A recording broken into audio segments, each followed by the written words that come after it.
বাংলাদেশের যে খেলা চলতেছে ওটা আমার ঠিক মতো মনেও ছিল না।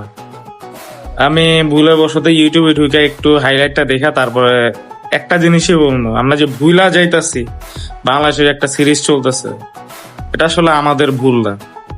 আমাদের এই জেনারেশন যে এই যে মোবাইলের ভিতরে এভাবে ঢুকে গেছে, পাবজি খেলতেছে বা ওই ফ্রি ফায়ার নিয়ে ব্যস্ত, টিকটক নিয়ে ব্যস্ত, এটা আমাদের কোনো ভুল না।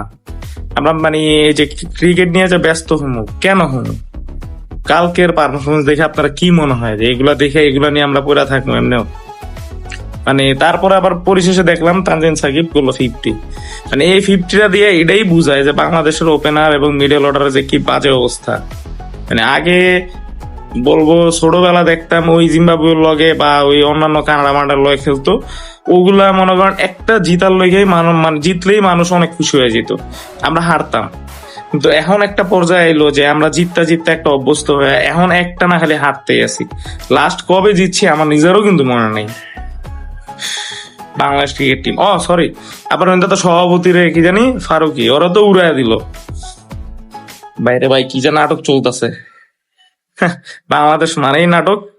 বাংলাদেশ এখন আরেকটা কথা, এখন এই মুহূর্তে আপনি যদি খোঁজ নেন যে কারা ক্রিকেট প্র্যাকটিস করে, ওদেরকে থাপড়া থাপড়া ওটি বাদ দিয়া দরকার পড়ালেখা করান ভালো মতো, আর নয়তো বিদেশ পাঠায় দেন, এটাই সবচেয়ে ভালো।